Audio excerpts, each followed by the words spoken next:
Donatello, hailed as one of the best sculptors the world has ever seen, was born in the great city of Florence in 1836.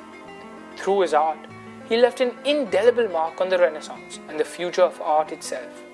The backdrop of Donatello's rise to fame was the beautiful Kingdom of Florence, which was believed to be the center of the Renaissance. Donatello first worked in a goldsmith shop before serving as an apprentice to the famous sculptor Lorenzo Ghiberti, from whom he learnt valuable skills. Donatello found a patron and a friend in the form of Cosimo de' Medici. With the help of his funding, Donatello started his career and soon started growing in fame. They shared a fascination for ancient history. Let's take a look at a few of Donatello's most renowned works. Created in 1430, David is one of the most important sculptures in the early Renaissance. In fact, this was the first freestanding nude sculpture made since classical antiquity. Unlike artists in the Middle Age who only focused on God and the soul, Donatello looked back at Greek and Roman art. Donatello mirrors their ideals of love for the human body and respect for the human body through the sculpture. The sculpture is made from bronze and depicts the true underdog, David, in his victory over the giant Goliath. This work of art features David with an enchanting smile as he stands with his foot over the severed head of Goliath. He bears the sword previously owned by Goliath. The choice of bronze, the nudity, and the pose all put this work in the humanist context of emulating the antique. Donatello has softened the static balance and firm stance of the traditional male figure. This softening is evident in the placement of the two hands, as well as the way David's free leg gently rests on the beard of Goliath. The smooth, polished skin is set off against the rougher boots and curly locks of hair. There is a disjunction between David's refined and graceful pose with the gruesomeness of the decapitated head of Goliath at his feet. David's face is quiet, thoughtful, and calm. It is truly a beautiful sculpture. This Mary Magdalene sculpture, made in 1453, is made out of wood. This sculpture is very interesting. Firstly, it's very difficult to look at because it's graphic and not very appealing. Mary Magdalene is shown as a hermit. She's old and wrinkled, and her body is exposed to us. Her hands are close together in front of her, the fingertips barely touching, in a gesture of devotion and repentance. Again, a lot of contrasts are shown. A body that was once beautiful with high cheekbones, tall and graceful, has been exposed to the elements. Time seems to have taken its toll and only left a pure spirituality.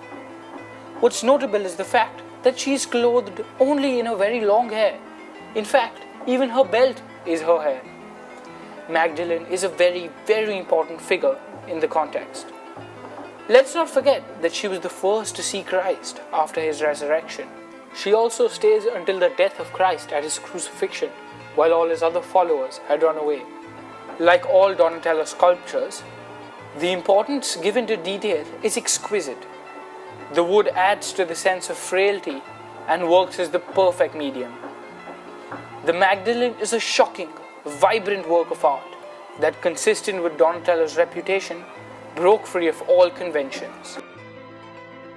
The Equestrian at Gattamelata, made in 1453 in Padua, is important in many ways. Inspired by Marcus Aurelius' equestrian sculpture, Donatello took it upon himself to sculpt a grand equestrian in bronze. A bronze sculpture of this size had not been made in over 1,000 years. He also incorporated an individualism and emotional quality which other sculptures had not been able to achieve. The represented horseman is believed to be the talented military leader Erasmo di Narni. The horse is powerfully built and its youthful musculature is well defined. The challenge was to ensure that the four limbs of the horse were able to bear the entire weight of the sculpture. Remember, this sculpture is about 12 feet tall, that's double my height. And Donatello, ambitious as ever, is able to perch the left limb upon a cannonball. The Gattamelata was groundbreaking in many ways. Donatello's traditionally meticulous attention to detail is obvious in all aspects. It's seen from the relief at the base of the pedestal all the way to the rider's face. The Gattamelata is considered to be one of Donatello's most important and groundbreaking works for both its subject matter and composition. The impact Donatello had was tremendous. Firstly, he invented the thin relief technique, a technique in which the sculpture is made on a very flat surface but is made to look extremely deep. Donatello also had a huge impact on the art and the artists of the Renaissance. Overall, Donatello is one of the greatest sculptors of all time.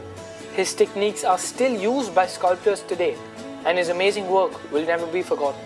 Donatello's work is a remarkable example of the fusion of Renaissance humanism and individualism with classicism. Let's take a quick look at some of his other famous works.